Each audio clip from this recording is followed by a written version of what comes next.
In the shadows of powerful empires, entire civilizations can disappear, their traditions erased and their voices silenced. This is one such tale, a story of domination, fear, and systematic destruction.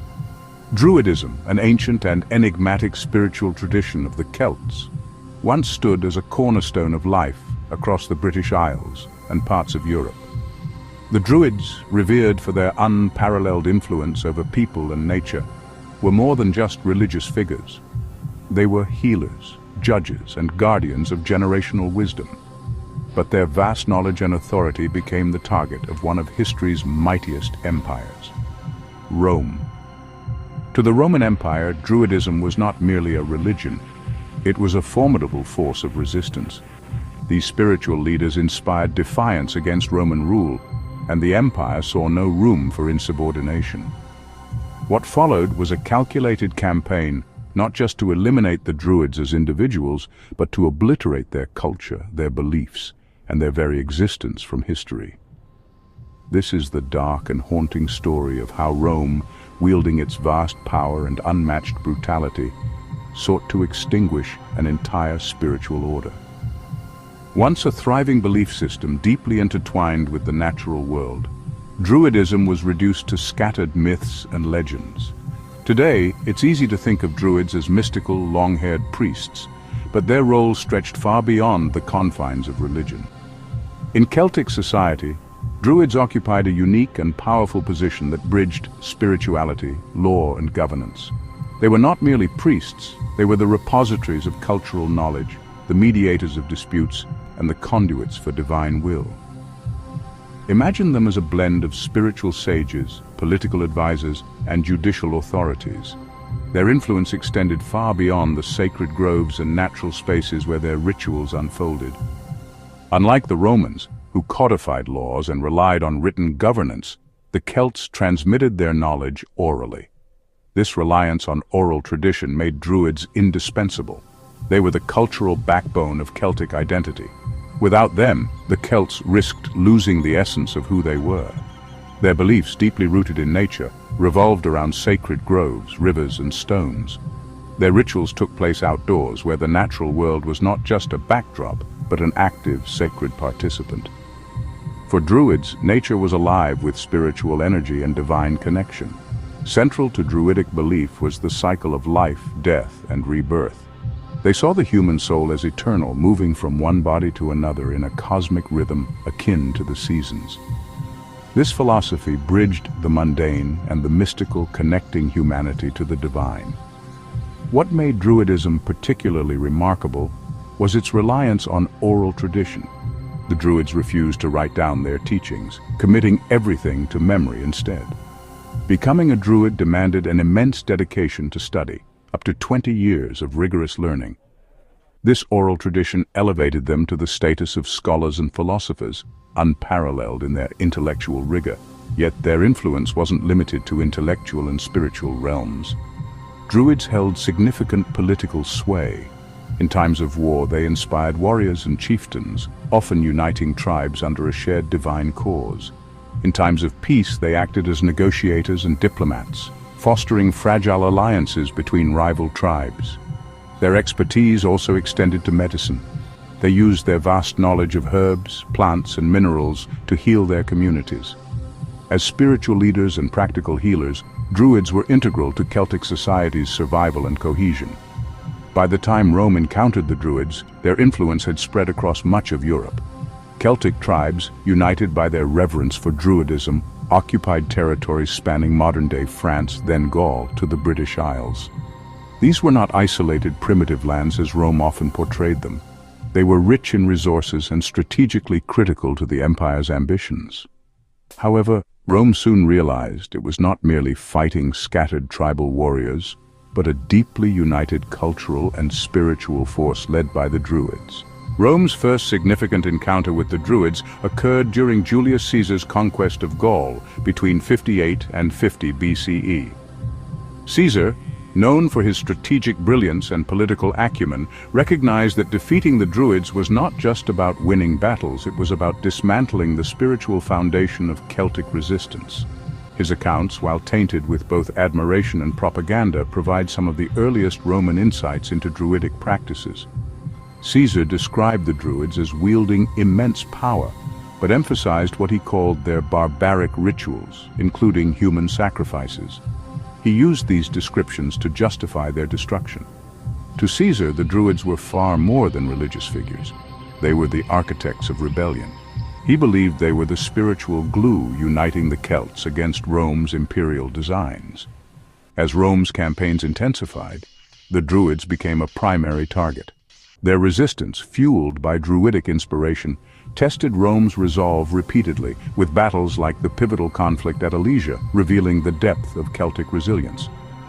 Rome's strategy was clear: dismantle the Druids' influence to fracture the unity of the Celtic tribes. The empire targeted their sacred sites, oral traditions, and spiritual authority. Rome's aim was not merely to conquer, but to erase. The systematic targeting of the Druids represents one of history's earliest documented examples of cultural erasure. A deliberate attempt to destroy not just a people, but their entire way of life. Despite Rome's relentless campaign, the Druids' legacy has endured. Fragments of their knowledge and beliefs survived, passed down through myth, folklore, and the remnants of oral traditions. Although much of their culture was lost, their memory persists as a testament to their profound impact on Celtic society and their defiance in the face of annihilation. This story is not just a tale of loss, but also a reminder of resilience. The Druids, though silenced by Rome, continue to inspire awe and curiosity, their influence echoing through the centuries as a symbol of a culture that refused to bow completely to the forces of imperial domination. In 52 BCE, Julius Caesar suffered a rare defeat at the hands of the Gallic leader Vercingetorix, whose tactical brilliance successfully repelled Caesar's forces during a siege. This decisive victory caused significant Roman casualties and forced Caesar into retreat, delivering a crucial morale boost to the Gauls. For a brief moment, it seemed the tide of the war might turn in their favor. Under Vercingetorix's leadership, a coalition of Gallic tribes united to pose a formidable challenge to Rome's dominance. Their ability to coordinate guerrilla warfare and their sheer numbers made them a serious threat. At the heart of this resistance stood the Druids, who played an indispensable role in maintaining unity and inspiring resistance. Caesar understood this all too well. Subjugating Gaul meant more than defeating its warriors. It required dismantling the Druids' spiritual and cultural influence. Rome's assault on the Druids in Gaul was relentless, but it paled in comparison to the brutality that awaited them in Britain. By 43 CE, under Emperor Claudius's reign, the Roman invasion of Britain began. Unlike Gaul, where Roman influence slowly took root, Britain presented a unique challenge. The Druids' stronghold on the Celtic tribes was even greater, and their influence radiated from sacred sites deeply embedded in the landscape. Wales became a critical center of Druidic power, and at its heart lay the island of Anglesey, or Mona, as the Romans called it. To the Celts, Anglesey was more than a location. It was a spiritual bastion. Here, the Druids performed their most sacred rituals, trained their successors, and communicated with the divine in sacred groves. To Rome, however, Anglesey represented the very essence of rebellion. Its destruction became a top priority. In 60 CE, General Gaius Suetonius Paulinus led a full-scale assault on Anglesey, crossing the Menai Strait to confront the Druids in their last stronghold. According to the Roman historian Tacitus, the scene was haunting. On the shores of the island, Druids stood in long black robes, raising their arms to the sky and chanting curses as Roman soldiers approached. Behind them, women with wild, disheveled hair held torches and screamed, creating a nightmarish tableau designed to unnerve their enemies. For a moment, it worked. The Roman soldiers hesitated, but their discipline prevailed, and they pressed forward with devastating force. The battle was swift and savage. Roman soldiers set fire to the sacred groves, massacring Druids, warriors, and civilians alike. The destruction of Anglesey was not only a military victory, but also a symbolic annihilation of Celtic resistance. The spiritual backbone of the Celts was shattered. The Romans outlawed Druidic practices and made sacred rituals punishable by death. Despite the carnage, some Druids managed to escape, fleeing to Ireland or practicing in secret. Yet, as a unified spiritual order, Druidism was effectively extinguished. Roman propaganda played a key role in justifying this brutal campaign. Julius Caesar had already laid the groundwork, describing the Druids as barbaric practitioners of human sacrifice, burning criminals and prisoners alive in massive wicker effigies.